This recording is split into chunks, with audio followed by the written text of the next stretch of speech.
नमस्कार मैत्रिणींनो, स्वागत आहे तुमचे रेणूच्या ब्लॉगमध्ये। आज आपण बनवणार आहोत महाराष्ट्राची फेमस डिश वडापाव।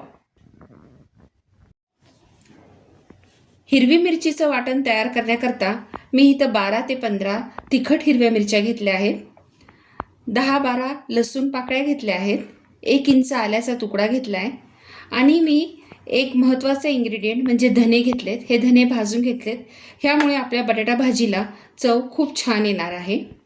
फोडणी करता कढीपत्ता घेतला आहे,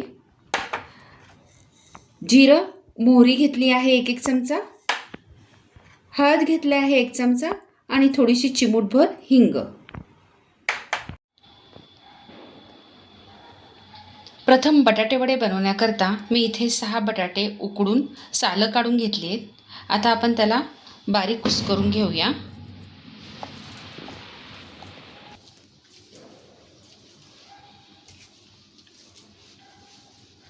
ह्या अशा पद्धतीने मी बटाटे कुस्करून घेतलेत।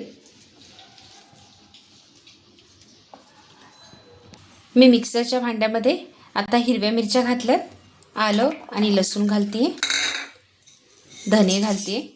आता हे आपल्याला बारीक वाटून घ्यायचे। हे पहा, अशा पद्धतीने मी हिरवी मिरची बारीक वाटून घेतली आहे।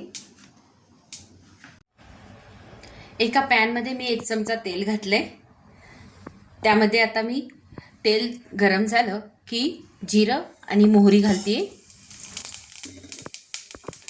मोहरी छान तडतडली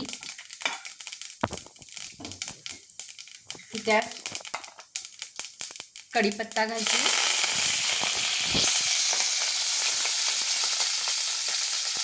हळद आणि हिंग,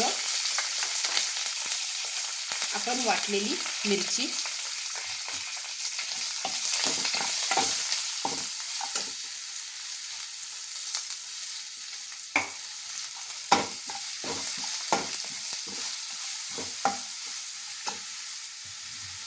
आणि बटाटा।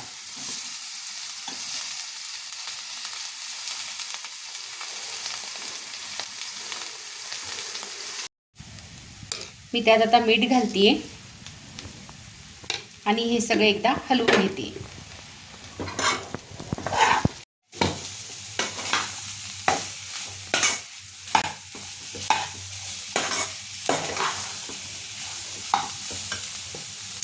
त्यात थोडीशी मी साखर घालणार आहे आता।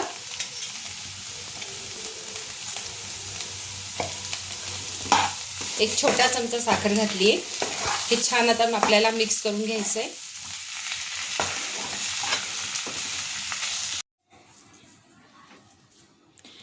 केलेली बटाटा भाजी मी एका प्लेटमध्ये काढून घेतली, ती थोडी गार होती। तोपर्यंत आपण वड्याचं पीठ तयार करून घेऊया। वड्याचं पीठ मळण्याकरता मी इथे 1 कप बेसन पीठ घेतलं आहे, त्यात 2 चमचे मी तांदळाचे पीठ घालते, 1 चमचा मीठ घालते, थोडीशी हळद, चिमूटभर बेकिंग सोडा। बेकिंग सोडा चिमूटभरच घालायचा, नाहीतर ते तेल जास्त टाकलं तर ते तेल ॲब्झॉर्ब करतात वडे, आणि तांदळाच्या पिठामुळे वड्यांना छान खुसखुशीतपणा येतो। मी 1 कप पाणी घेतलंय, मी आता थोडं पाणी घालते ह्यामध्ये आणि हे पीठ आपण मिक्स करून घेऊया।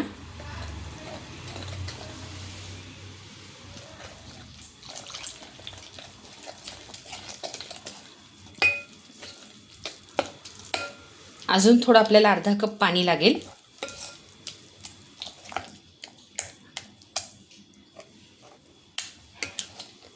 थोडंसं घट्ट झालंय, अजून थोडं पाणी घातलं मी। वडे त्यामध्ये छान डीप होतील अशा पद्धतीने आपल्याला पीठ तयार करायचं आहे, थोडं रसरशीत।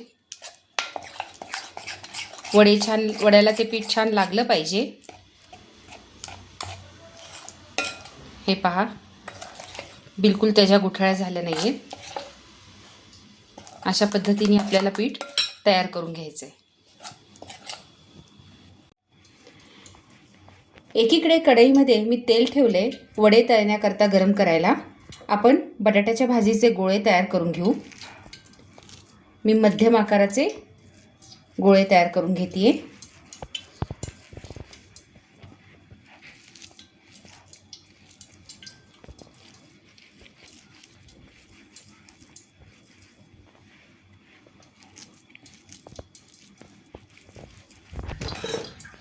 अशा पद्धतीने मी 4 गोळे तयार करून घेतलेत.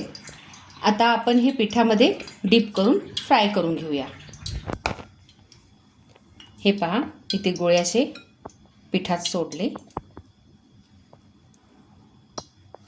छान त्याला पीठ लावून घ्यायचं आणि ते आपल्याला तेलात सोडायचे. मी चमच्यानीच असे तेलामध्ये हे सोडणार आहे. हे बघा, गॅस थोडासा मध्यम ठेवायचा. मी दुसरा सुद्धा गोळा टाकते यामध्ये.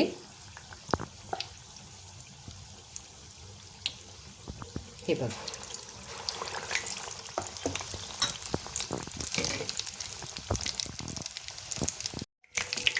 हे पहा, मी त्याच्यावर तेल सोडते वड्यांवर वरून, म्हणजे वरूनसा ते थोडे तळले जातील. एक साईडनी छान तळून घ्यायचे.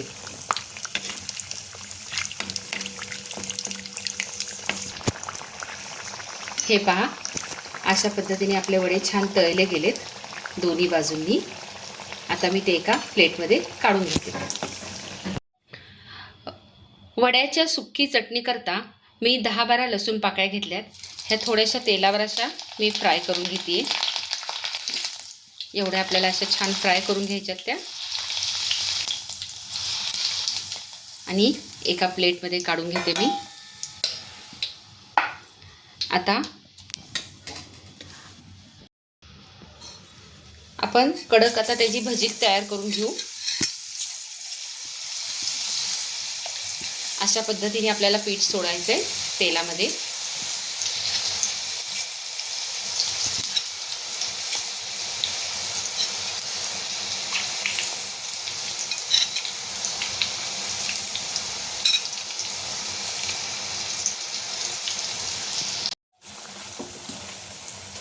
आता मी ह्या तेलामध्ये ब्राऊन करून घेतेय.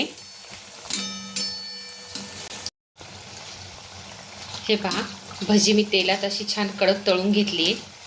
आता मी हे एका प्लेटमध्ये काढून घेते. प्लेटमध्ये काढलं की आपल्याला मिक्सरमधून फिरवून घ्यायचं आहे. सुकी चटणी करण्याकरता मी तळलेला लसूण घातला आहे मिक्सरच्या भांड्यामध्ये. ही भजी, कडक भजी घालतीये. 1 चमचा लाल मिरची पावडर तिखटवाली, 1 चमचा काश्मीरी लाल मिर्च पावडर घ्यायची कलर करता, आणि एकदम थोडंसं मीठ टाकणार आहे आपण, कारण की पिठामध्ये मी मीठ घातलं होतं. आता हे सगळं मिक्सरमध्ये फिरवून घेऊया. हे पहा, अशा पद्धतीने आपली चटणी तयार आहे. मी ती एका बाउलमध्ये काढून घेते. आणि आपण आता वडापाव सर्व करायला घेऊया. ही पावासामधून कट करून घेते.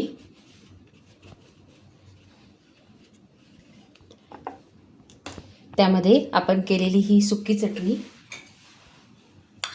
भरतीये.